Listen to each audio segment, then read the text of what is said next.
to American Education FM, everybody. I'm Dr. Sean Brooks. Awful lot of information to go over here. There's no doubt about it. Awful lot of information.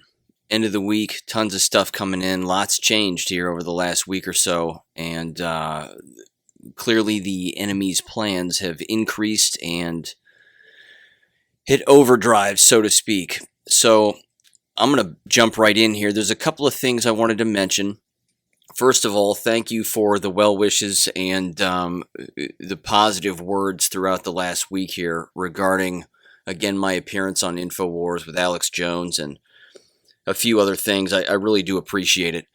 I've had a number of individuals reach out to me and say that they really enjoyed it. And again, they've also moved some of their ideas and products and websites my way too. And a few of them asked if I would mention it on the podcast, and I have no problem doing that.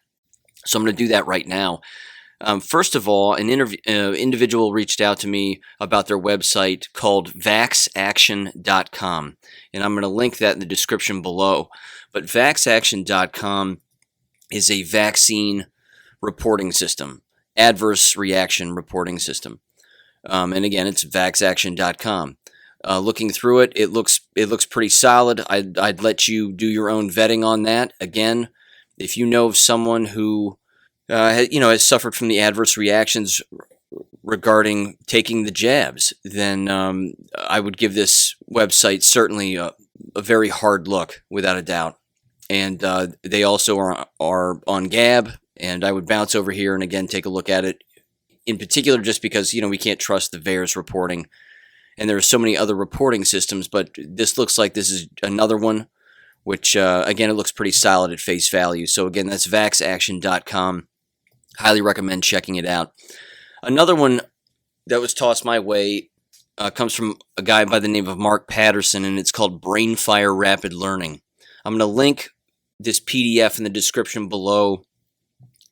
It's a very interesting document, and he claims to have a method in which individuals can learn at a quicker rate and retain more of that information. He's also looking for investors. I'm not an investor. I'm not in a position where I could do something like that, but he's interested in moving this again into homeschool avenues. Same thing with private school, charter school, even potentially public school, although I think those environments are crumbling. But Brainfire is what it's called, Brainfire Rapid Learning, if I'm not mistaken. And I'll link the description of that PDF below, and you can check it out if you're interested. Okay. First of all, before I get into a few other things too that have to do with colleges and universities now mandating these jabs and mandating a million other things, including that their own staff members get these jabs just over the last week, given the fact that this is now apparently FDA approved, quote unquote, for everybody over the age of 16 and over. For those that have been listening to the podcast for a while, excuse me, I've had this nagging cough for quite some time, and I'm not one to really bring up health issues, but at least of my own, I guess. But I am going to bring this up because this is interesting. And again, if somebody's got some tips, I'd love to hear it. I've been to urgent care twice, and I was going to go there to a different urgent care yesterday, or 2 days ago, I guess it would be. And the plan was to walk in and, again, walk into this emergency room urgent care area and tell them what drugs I've taken in the past, how it hasn't worked, and see what they would do. Turns out this entire place isn't even an urgent care / emergency room anymore, so I had to leave. They're a doctor's office, and they were requiring masks, and it was by appointment only, so that wasn't viable for me, and I wasn't going to do that. I've taken azithromycin for a solid week along with steroids, didn't do anything. I took another antibiotic that I'm still taking, it's almost gone, with steroids again, hasn't really done anything. So I figured at the very least this time I would go to the emergency room in a hospital and just see what's going on and see what they can do. Again, no fever, no bad feelings, nothing like that. It's just a nagging cough. No green phlegm, none of that stuff. So this is interesting because I was in this hospital back in January with diverticulitis.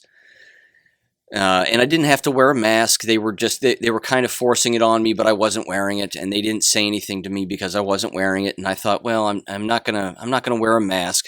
I don't have trouble breathing. It's just coughing, and I'm not gonna cough into a mask and then breathe that back in. That's absurd. So I walked in, and as soon as I walked in, you could see the eyes of the women behind the counter, and their eyes got real big because they saw me not wearing a mask. And I never do, and I, again, never have. They immediately pushed the mask box right up to me. It was the first thing they did. And immediately it was, "Sir, you need to wear this." And I said, "Yeah, I'm not here to wear that. I'm here because I either have bronchitis, pneumonia, or lung cancer." I said, it's one of the three, I don't know which. I wanted to get their attention and let them know that I'm not here to cover my mouth with something. Pretty common sense, so I thought. I said, "Look, I need medical attention here." And they were like, "Sir, we understand, blah, blah, blah, but you need to wear this." And then they started to get louder and louder. And so I got louder and louder. Because again, I'm not going to, I'm not taking this. I put my head down, I stretched both my arms out, put both the palms of my hands on the counter, and I just dropped my head down. And I turned to my left, and I looked at an older couple that was checking in the same time I was, and they were looking at me I could kind of tell they were smiling, but they had the look on their eyes like, "Hey man, we hate this too. It's got to be done, whatever else." And I'm saying, no, it doesn't. In my head, I'm going, no, I'm not wearing a mask to walk from point A to point B just because you tell me to, only to take it off once I'm inside the room. It makes absolutely no sense whatsoever. So they actually looked at me and they said this. They said, "Can you at least take the mask and hold it up toward your mouth?" They actually said that. I said, "So you're telling me I don't have to wear it? You just want me to hold it in the palm of my hand and hold it somewhere close to my mouth?" And they said, "That's all we're asking, sir. That's all you have to do." So their immediate demand for me to wear the mask was stupid enough. Now it's getting dumber. They're actually getting dumber with what they're telling me, which was I couldn't even wrap my head around it. Once I refused and I looked at them and I said, "Look, you have an empty waiting room here. There's no one here." I said, "Would you like me to stand outside? I can even stand outside if you want, and you can come and get me." "Sir, it's our policy, sir." They just kept, they wouldn't stop. By this time, they had already hit their red button underneath their counter as if they were being robbed. And it was a bank or something. They had already called a nurse and a security guard. So out from the back room comes a nurse and a security guard. The nurse is standing there, and she's wearing a mask, and so is the security guard. And she's holding up a mask, and she's holding it toward me, and she said, "Sir, now you need to put this on so that we can treat you and whatever." I said, "I just want medical attention." I said, I don't need to wear this mask. I'm not sick. I said, "I'm just coughing. I've had this for 3 weeks. I just want a chest x-ray to see what's going on. I want to show you the drugs I've taken. I want to see if there's something else I might be able to take that gets rid of this. Maybe not. I don't know. That's what I'm interested in. Sir, it's our policy. You have to wear this." And I held up the mask and I said, "Do you know what's in this? Do you know what the makeup of this actual mask is? Sir, we're not interested in that. We're not trying to cause a problem. I just don't understand why you won't, blah, blah, blah." And they just kept going on and going on. I said, "So, okay, let me get this straight then." I said, "I'll play your bullshit game." I said, "Let me get this straight." I said, "You want me to wear this to walk less than 100 yards. It was like 25 yards, maybe 50 at the most. From this room right here where I'm not wearing a mask to another room where I'm not going to wear a mask." Because she did tell me, she said, "Once you get in the room, you can take it off. You don't have to whatever." And I'm going, then why am I even wearing it?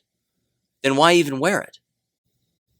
Again, no one is thinking. It doesn't matter the hospital administrators and how bad they are and how awful they all are and these horrible, horrible controlling measures that they're putting on everybody. And I'm going to get into the hospital policy a little bit later because I found out a lot of stuff while I was there. And of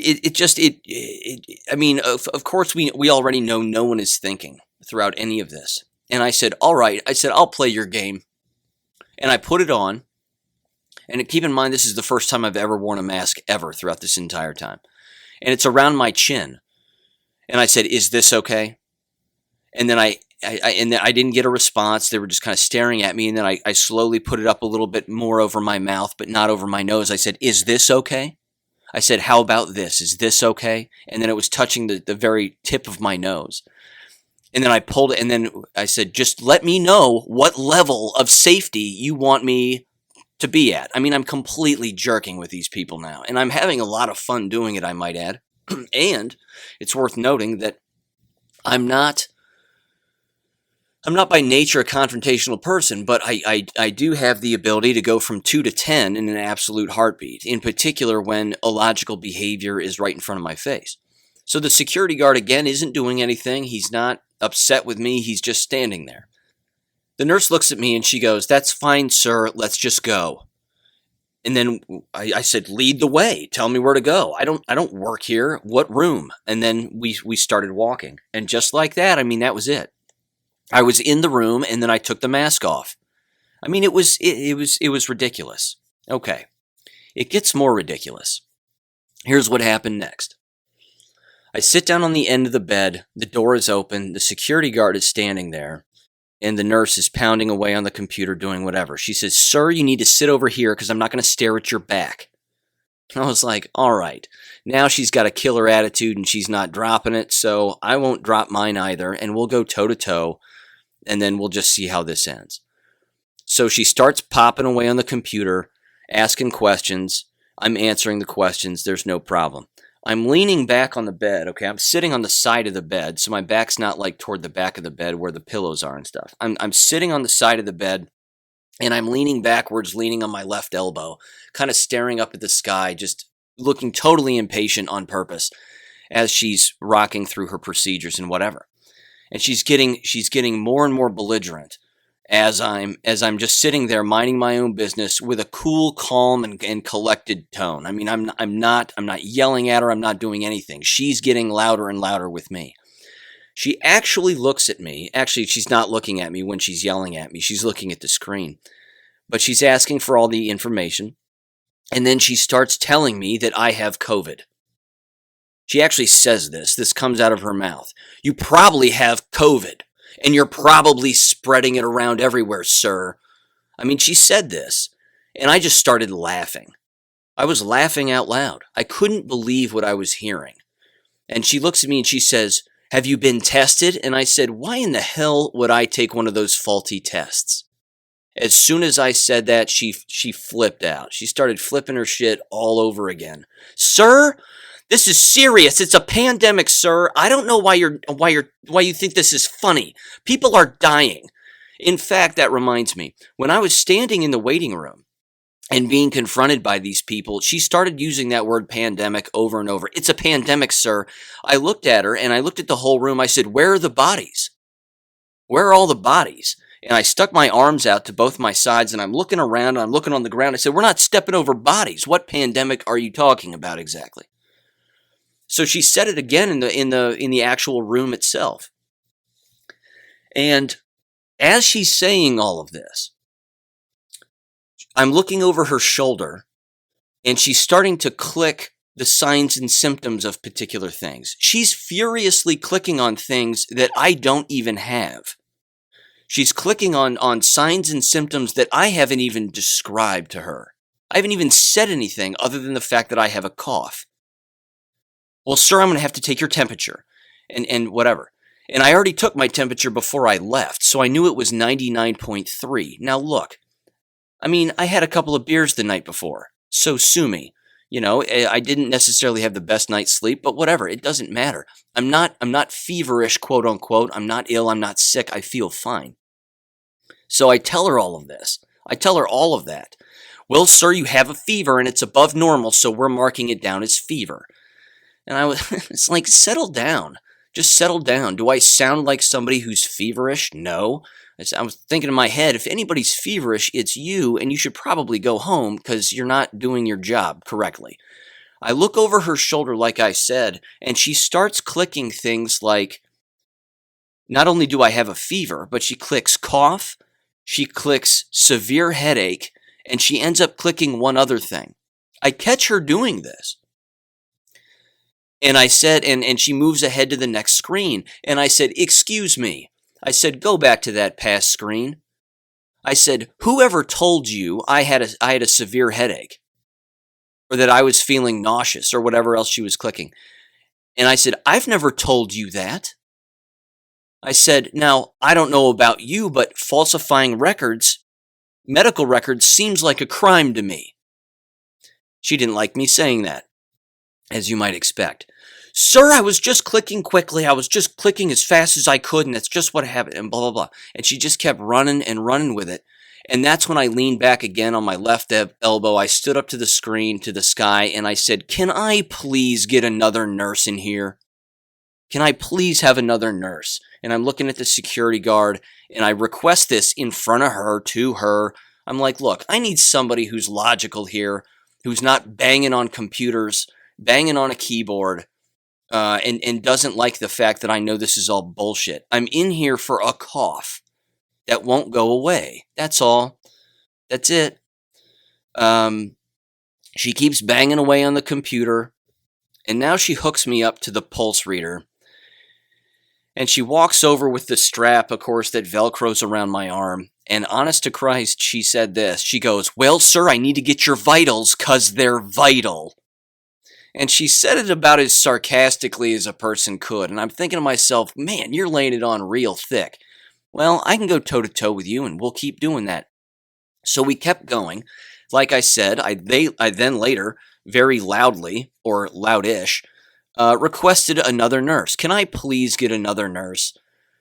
And again, she kept banging away on the keyboard.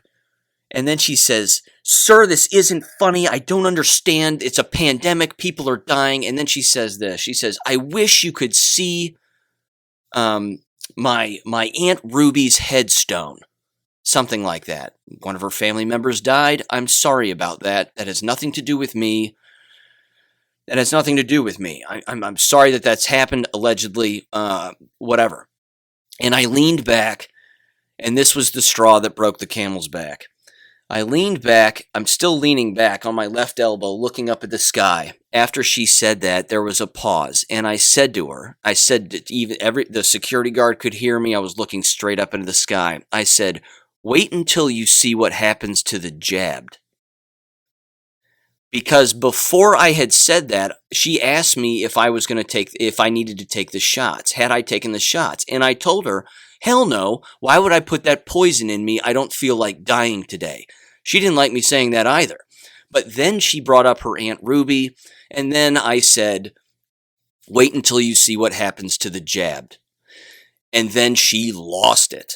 She goes, that's it. I can't work with him. I was like, I already requested another nurse and you're still here. She turns around.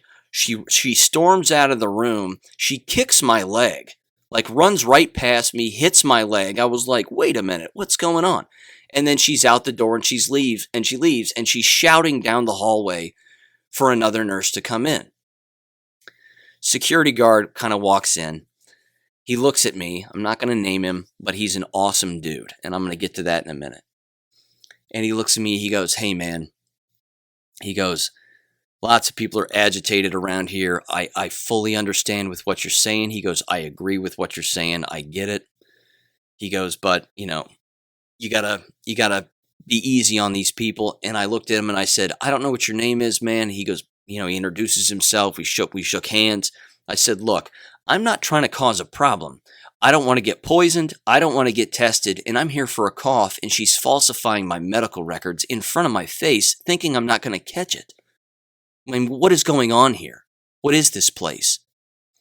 And then finally, I got another nurse. And turns out the security guard is a war veteran. And the new nurse I got, same thing, war veteran. Thanked them both for their service. as the new nurse comes in, briefly introduces himself, says, I've got another patient elsewhere. I'll come and work with you. I said, no rush. I said, I'm fine. No rush. I just need a chest x-ray and whatever else. I keep talking to the security guard. The dude is 100% based, 100% awake. He's a prepper, gun owner, does it all. And then I dropped on him that I was on Alex Jones's show, and his eyes got huge, and he was like, no way. And I went, yeah, man, here. And I handed him one of my cards that has my podcast on it, website and everything. He was like, man, that's awesome. And then we were off and running, and we were just talking about everything, and it was great. I found out a bunch about what goes on in that hospital. There was a protest across the street for anti-jabbing. It was an anti-jab protest, which was awesome. A no-vax protest that was taking place, and the hospital is in the process of mandating the jabs for all their employees. I mean, they're absolute tyrants that run these places. Again, the new nurse who came in, very friendly, very nice, normal heart rate, chest x-ray clear. The doc came in, nice guy. I wasn't wearing a mask this entire time. Nobody seemed to have a problem with it then. And then, that was kind of the end of it. Unfortunately, they gave me a inhaler, which seems unnecessary. And then they gave me a cough suppressant syrup, which just exacerbates my cough. So I don't understand what's going on here. It's very strange. The security guard did tell me, he said that he had coronavirus months ago, about 6+ months ago. And he said, that cough that you have, he goes, I've got that exact same thing. And I was like, well, I've never had a fever. I'm not vomiting. I don't feel ill. I have lots of energy. No aches, no pains, nothing. It's just a cough that's been around for 3 weeks that I can't get rid of. And that was kind of the end of it. I took my prescriptions. I looked at the nurse and the security guard. I said, can I get an escort out of here? Because, I don't want to get screamed at. He goes, yeah, I'll lead you out. We walk out. Firm handshake, shake hands. I said, God bless, man. Take care. Hope you enjoy the podcast. I might give you a shout out. And that was the end of it. And then I left. I mean, that story's not unique. I know that that's going on all the time. But I just don't know what else to say. In the coming months, the jabbed are going to be packing these places. It's inevitable. It's just inevitable. And on my way to the hospital, I drove through Miami University's campus. Miami University's campus is practically empty. If you drive through their campus on a Wednesday before 10 o'clock, which is what I did, when I went to school there were thousands of students walking around, and I mean thousands. They were everywhere. There were, I don't know. I probably counted 100. Probably 100 students max. Now, again, it could be that I was catching them as they were already in class. I mean, that's possible, but it was just odd. It was just odd, but it also was something that I mentioned in countless previous episodes. I said there's no way that this campus is going to fill up when there's a mask mandate for everybody. And now you've got the jabs rolling down the line here, and countless colleges and universities are now mandating these jabs for people. It's absolutely astounding that anybody would actually show up to these environments. And again, you've got students walking around wearing the masks outside, and then you have others not wearing them. That's the false equivalency I just continuously bring up. You can't have it both ways. Why are you wearing it? Why are you wearing it, number one? Number two, why on earth would a school have it in place regardless of your jab status if either one worked? No one's thinking here. The only people that are thinking are the ones that are running away from these institutions. They're fleeing these places as they should. I'm absolutely shocked that anybody's going to these places anymore. It just blows me away. So that's kind of an abrupt end to that story. Again, if anybody's got some tips here on, some medical help, I'd like to know.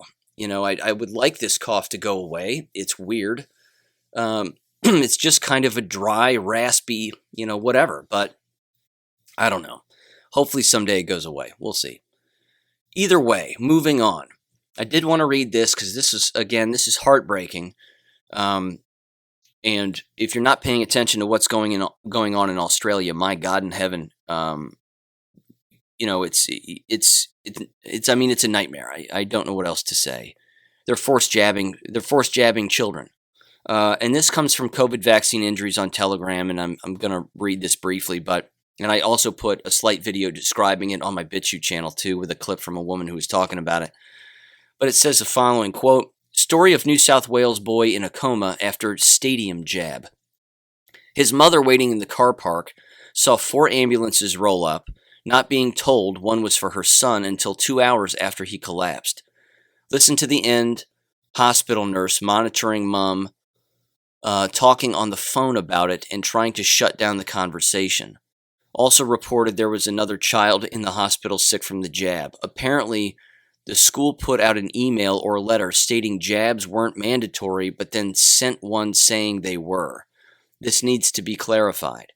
If parents are led to believe their kids can't sit exams or graduate without jabs, even if the word mandatory does not mean no choice, are they going to have recourse to legal action against the talking heads or the school for creating this impression?" And then, of course, the video was already censored on Instagram and fact-checked, and, independent fact-checkers said it was a lie and blah, blah, blah. So apparently they're jabbing them either in school stadiums or just national stadiums. I'm not entirely sure, but again, it's all nightmarish to say the least. And they're doing it without parental consent. I wanted to mention this too, and again, this was before I was on InfoWars, and certainly worth mentioning because, again, now that the policies have changed here for these schools, I mean, they almost changed overnight because of the new FDA jab regulations, apparently, for these Pfizer jabs. This, again, was a few days ago, almost a week ago, actually, and it said this, and again, it has to do with Ohio colleges and Ohio schools, and there were just 2 sections here that I highlighted, and it says, institutions such as Miami University, Wright State University, and the University of Dayton are among the region's schools that will require masks for all students regardless of vaccination status. Antioch College, however, is requiring all students to provide proof of vaccination before the fall term starts. Wright State plans to test students who will live in university housing, and the school has scheduled a vaccine clinic on move-in day. So again, to my knowledge, they're all back in school now. The next section says this: Dayton plans to return to 100% in-person classes during the upcoming academic year, but the university is requiring everyone to wear face masks regardless of vaccination status. UD student Alex Spotto said he was hoping for a good year at school. Quote, 70% of the campus has been vaccinated. I'm ready to move on. Unquote. This is gonna be awful. This is gonna be awful with what happens here in the fall. I'm almost speechless with what's happening. So I also came across this, and I'm going to play a couple of these, or at least one of them, and this is Ohio State. As a result now of the FDA approving the Pfizer jab for 16 and older, they're mandating the jabs, and there's a deadline. So give this audio a listen. The largest universities just announced COVID-19 vaccines will be mandatory. And Trevor Peters has been following this at the Alert Desk. Trevor? Guys, Ohio State is the latest university to mandate vaccines. President Christina Johnson sent an email today announcing the change after the FDA fully approved Pfizer's vaccine. Students and staff have until October 15th to get their first shot, and they must get both shots by November 15th. More than 73% of students and staff are already vaccinated, according to the university. Johnson says the indoor mask mandate will also continue regardless of vaccination status. Johnson says this step will, quote, increase our ability to support our students in continuing their educational experiences, as well as help protect our current and the state's future workforce, end quote. OSU says details about reporting vaccination will be announced in the coming weeks. Most tri-state universities are requiring masks indoors. Indiana University is also requiring vaccinations in addition to Ohio State.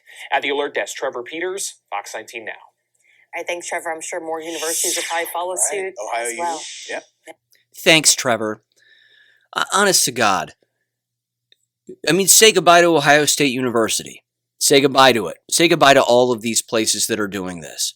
These people have no idea what they're doing. I think we're way past brainwashing. We're at the level of something else here. And I've alluded to it in the past, if not straight out said it. This is some satanic spell that is over these individuals where they cannot see the light. Or, again, they have a gun to the back of their head every single time that they make one of these mandates a thing. The president of Ohio State University is a monster. I've covered her audio in the past before. She's Black Lives Matter to the bone. She's Antifa to the bone. She's as far left as they possibly come. She's a lunatic. And most of the people that are presidents of universities tend to be. So, yeah, Ohio State's not the only one. Now we have Kentucky, Oregon, Pennsylvania, New York, Louisiana, Virginia, and they're also kicking people out who are unjabbed. Again, countless colleges, countless universities, and they're all lining up now to do this. They're going to cease to exist. They're not going to have students there. You can't poison 100% of your working population or attending population and expect everybody to be okay when cold and flu season rolls around. Get the jabs or else you can't go here. I'm shocked that people aren't running from these institutions and going to online universities. In fact, it wouldn't surprise me in the slightest if online universities are packed to the gills and they simply can't accommodate the numbers of students that are attending. I mean, they have to almost be hiring more people in order to teach in these online institutions because, again, if a visual observation of Miami University is one take, and that's just my take, just driving through the center of campus, again, where there would normally be thousands of students walking around, and all I see are roughly 100, that's weird. That's basic observational science. That's, it's not brain surgery. It's connecting dots and just seeing a very consistent pattern here. I can't imagine Ohio State being any different. I really can't. Their enrollment has had to have plummeted since all of this, and I can only imagine it getting less, being more so, and having less attendance, as it should. Again, completely shocked that people would attend these institutions. So, moving on. Here's another one. Washington Public School forces unvaccinated teens to wear ankle monitors. You can't even make this up anymore. Proposes of COVID segregation, says parents. A 15-year-old girl was allegedly forced to wear an ankle monitor. This comes from thepostmillennial.com. Ankle tracking monitor for volleyball practice at Eatonville High School in Washington State as a condition of participating in team sports. These people are nuts. They're nuts. And the adults, again, allowing all of this and sanctioning all of this and encouraging all of this have lost the plot. It continues here. It says, quote, according to her mother, who spoke anonymously to the Post Millennial, her daughter was at practice for a public school's volleyball team and texted her that she was being asked to put on an ankle monitor. The teen did not answer the mother's follow-up text or calls. The mother assumed she was playing during practice and attempted to contact the school via phone. No one at the school was able to answer her questions about the monitor, so she drove to the building. The mother spoke to an employee in the school office as well as the coach and was informed that there was a meeting last week discussing the ankle monitoring program for unvaccinated teens. The program was allegedly designed for contact tracing in the event of a positive COVID test of a student. The trace tag device used by the school was made by a company called Triax. According to their website, the device was created for the purpose of maintaining social distancing guidelines and to provide a real-time insight into whether these guidelines are being observed for construction and other manufacturing businesses, but makes no mention of school use on the website. The devices provide, quote, a visual and audible alarm so individuals know when to adjust their current distance to a proper social distance. Wake up. Wake up. Stop playing volleyball. You're not going to be a professional volleyball player. Give it up. Give it up. Go home, homeschool, get out of these environments, stop hitting a ball over a net, and give it up. Pick up a nonfiction book, read it, and understand that you're being abused. I just don't know how much more I can say about this and continue to say the same thing over and over again. I mean, these people, my God. The mother identified the coach as Gavin Kralik. If I'm saying that right, don't know, don't care, who told her that the device would inform the players when they were too close together and was only used for indoor sports. She was also informed that the device would be used for contract tracing. Isn't it contact tracing? They have contract written here. They don't even, I don't know. They can't even get their words right unless I'm getting it wrong. So that in the event of a positive test, non-vaccinated students would have to quarantine for up to 14 days. Vaccinated students would not have to quarantine. Oh, okay. So vaccinated students who test positive, who get ill, aren't going to have to quarantine? Ladies and gentlemen, that right there is going to be the next kink in the armor, as it were. There's going to be a break here with that very line.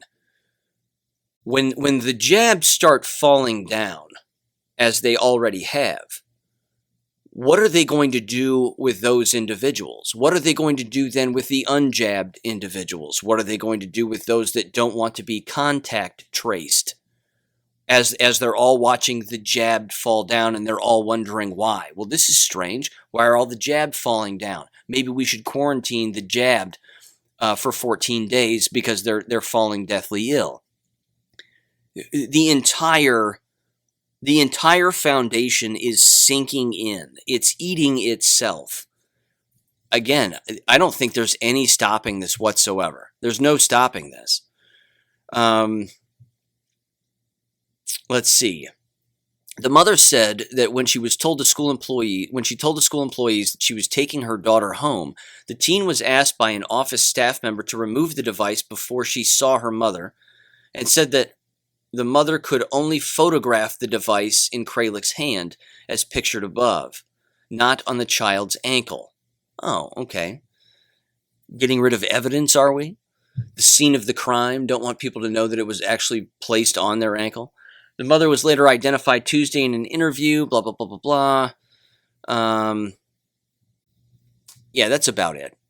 And it's awful. Again, I'm shocked that parents are continuing to do this and send their children into these environments. It defies all logic. I don't understand it. I don't get it anymore. We're way past brainwashing. Please stop the bread and circus. Please give it up. I mean, again, I've said this in the past. I used to watch sports. If you were to ask me a sports-related question right now about something that's going on currently, I have no idea. I have no idea. I don't even know where any sport is in relation to their season right now. I can't tell you a single head coach on a single team. I can't tell you a single player who plays for anything. I don't even know anymore. That's how far removed I am from the charade and from the bread and circus. And I'm neck deep in the war and the reality of what's going on right now. And I would encourage parents to do the same with their children, regardless of age. Pull them away. When you drop one of the illusions in life, bread and circus, you pick up so much more. You pick up a ton more. And you'll look backwards and you'll actually say to yourself, I can't believe that I did that.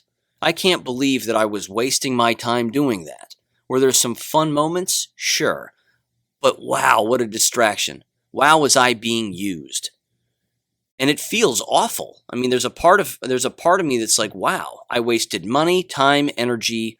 That's horrible. What was I thinking? Yeah, so there's that. Here's another one. LouRockwell.com. And this is by Dr. Peter McCullough. Study. Fully vaccinated healthcare workers carry 251 times viral load. Post threat to unvaccinated patients, coworkers. So the vaccinated now, quote unquote, post a threat to the unjabbed and their coworkers that they're around. Written by Peter McCullough. A groundbreaking, it says this, quote, a groundbreaking preprint paper by the prestigious Oxford University Clinical Research Group, published August 10th in The Lancet, the largest medical journal, I might add, includes alarming findings devastating to the COVID vaccine rollout. The study found vaccinated individuals carry 251 times the load of COVID-19 virus in their nostrils compared to the unvaccinated. Good Lord. While moderating the symptoms of infection, the jab allows vaccinated individuals to carry unusually high viral loads without becoming ill at first, potentially transforming them into pre-symptomatic super spreaders. I should have shared this with the nurse. What do you think? She probably wouldn't have liked that. I should have brought it in, actually. That would have been hilarious. In fact, I recommend people do that. Next time you find your way into a doctor's office or a hospital, maybe you should print off this article, and which I put on Gab, by the way. But you should print off this article and just hand it to him. Be like, oh yeah, by the way, have you taken the jabs? Oh, you did? Too bad. Looks like you're spreading it more than anybody else. Looks like you're spreading illness more than anybody else is. You may want to move this to your administrators up top on the top floor and see what they say, because you being around healthy people is not a good thing anymore. And then, of course, you'll be quickly shown to the door and probably shot in the back of the head and thrown into a dumpster. Who knows? Let's see. It continues. This phenomenon may be the source of the shocking post-vaccination surges in heavily vaccinated populations globally. The paper's authors, Chow and others, demonstrated widespread vaccine failure and transmission under tightly controlled circumstances in a hospital lockdown in Ho Chi Minh City, Vietnam. The scientists studied healthcare workers who were unable to leave the hospital for 2 weeks. The data showed that fully vaccinated workers, about 2 months after injection with the Oxford AstraZeneca COVID-19 vaccine, acquired, carried, and presumably transmitted the Delta variant to their vaccinated colleagues. Oopsie. Oopsie poopsie. It looks like, yep, that's right, the variant's not real. It's the transmission of the jabbed onto the unjabbed. And how long have we known about this? A very long time. We've known about this for a long time. And this is where it gets a little scarier. And I'm going to shift gears here slightly, but we're back to schools now. For some reason, and you're going to have to help me with this one because I can't wrap my head around this one either. This comes from Newsmax, and again, thank you for who tossed this to me on Gab, but it says UK drops mask mandates for schools. Comes from Charlie McCarthy, again from Newsmax. It says primary and secondary schools in the United Kingdom no longer must follow COVID-19 mitigation measures such as mask mandates. The UK's Department of Education announced new guidelines last week that said face coverings no longer are advised for students, staff, and visitors either in classrooms or in communal areas. Quote, our priority is for you to deliver face-to-face, high-quality education to all pupils, the department said August 17th on its website. The evidence is clear that being out of education causes significant harm to educational attainment, life chances, mental and physical health. And then it continues and goes on and on and on. However, I then read this just yesterday on Telegram, and it comes from Dr. Mike Yeadon. And bear with me here because it's a little long, but it's worth reading. So again, let's try to figure out again why is this happening? Why would they drop the mask mandates? Could it be because of this? It says this, quote, alert, alert, alert. all parents in UK with children aged 12 to 15 years old. He says this, quote, I've just been informed, and this is Mike Yeadon, I've just been informed via someone senior in the vaccination authorities that they will begin vaccinating all school children aged 12 to 15 years old starting September 6, 2021, with or without your consent. Children are at no measurable risk for SARS-CoV-2. No previously healthy child has died in UK after infection, not one. The vaccines are not safe. The USA reporting system VAERS is showing around 13,000 deaths in days to a few weeks after administration. The high percentage occur in the first 3 days. Around 70% of serious adverse events are thromboembolic, if I'm saying that right, in nature, blood clotting or bleeding related. We know why this is. All of the gene-based vaccines cause our bodies to manufacture the virus spike protein, and that spike protein triggers blood coagulation.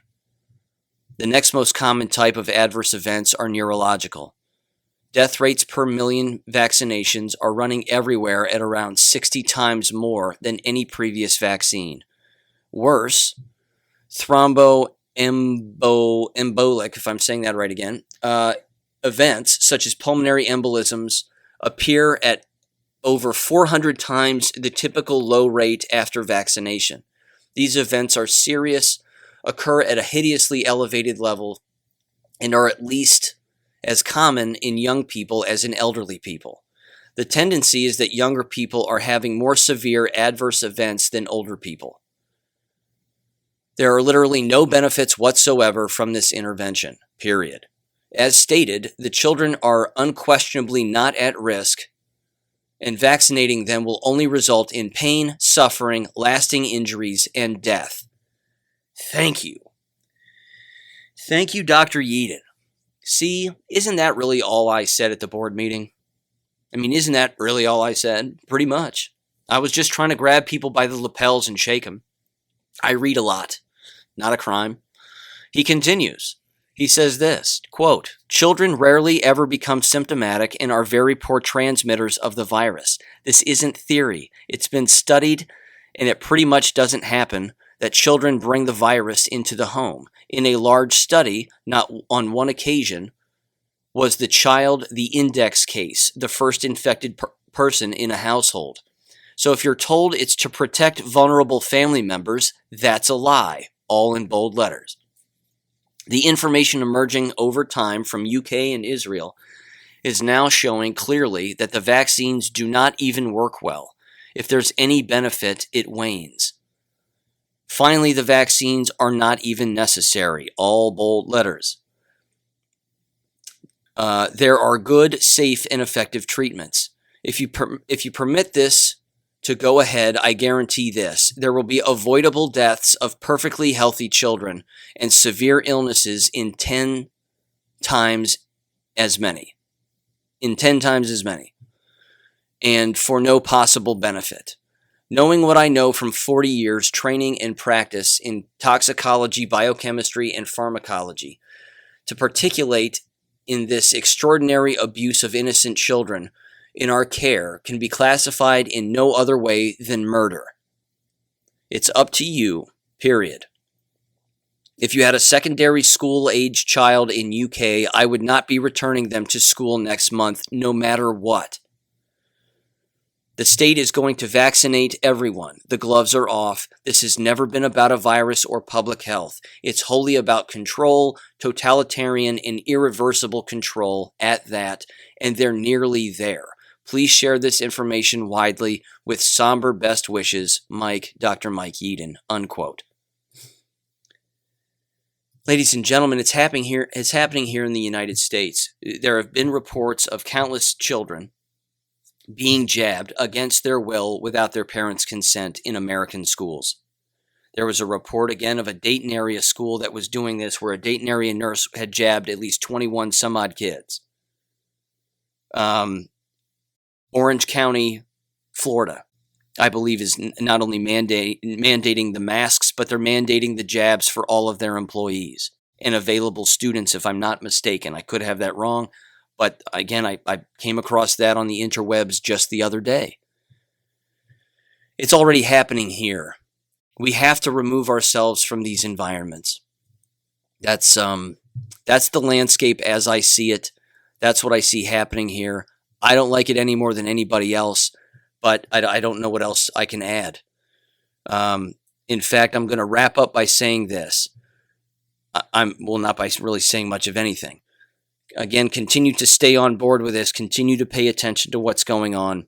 I'm going to play this audio from a cardiologist technician here who works in a hospital. This has also been bouncing around Gab, and it too is something that I've spoken about in the past and has been brought up by numerous people for a very long time. When you have the ill working around the ill and the jabbed working around the jabbed, making other people ill, and then you mix in the element or the variable of the worker who refuses to get jabbed and poison themselves, running the risk of death just to keep their job, and those people quit, the entire apparatus that they're working for crumbles. And as you're going to hear him say, unfortunately, and it's already happened, there are going to be people who die because they cannot receive the necessary treatment because the people aren't working there anymore, because they're either jabbed and ill or dead, or they're not wanting to work in these environments. This is all coming to a head here. So give him a listen. I'll catch you on the flip side on Monday. Have a great weekend. Take care. God bless. And again, God bless this guy for standing up, because I think it's his daughter that's standing right next to him. This guy is smarter than many parents I've met. That daughter that's standing next to her father, that's a future patriot of America right there. And that is one smart young girl, no doubt about it. So give this a listen. Again, take care. Have a great weekend. I'm up here today because I am a healthcare worker. I've been in my profession for almost 20 years. None of you probably know what I do. I run the heart-lung bypass machine, open heart surgery. There's 2 of us in this town. We were both in this room today. When we can't show up for work, the hospital goes on diversion, which means the ER can't take critical patients, and the helicopters fly right over us. Neither one of us are getting this vaccine. Neither one of us are willing to take that because we know what's at stake for freedoms past that. I've alternated between, should I just keep providing for my family? Should I take the jab and just keep getting my paycheck? I'll take it for the team. If I die, at least they'll get provision for as long as it takes until I may or may not have symptoms. But then I'm like, no, that can't happen, because if I fold here, I don't know what's going to happen. I'm here because the Board of Supervisors is failing, other than Patrick. I'm closely related to the recall. I support it 100%. If I don't show up for my job, as I just explained to you, people die. On Saturday night at 10 p.m., I got a page. I did not want to go to work. Somebody was having a very critical problem. They were dying. I worked until 6 a.m. the next day. If I had not have showed up, there would have been nobody to do my job. These guys can't show up their job, and I'm sorry, your jobs are not as important as mine.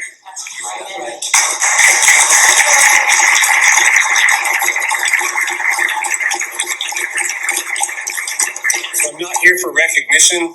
You'll never remember what a perfusionist is after this. Maybe you will. I don't like being in front. I do like supporting. I'm really good at supporting. But my encouragement is that all of you have the power that I'm talking about to stand up and to be the voice when you think you don't. You're more valuable than you think you are. And the team that I work with at both hospitals in this town feel very strongly and very similar. And if this mandate goes through and these people don't show up for work, then people are going to start dying for other reasons. And it's because there's going to be nobody to take care of them. Thank you for listening to American Education FM. Make sure and check out AmericanEducationFM.com for more information. Take care and God bless.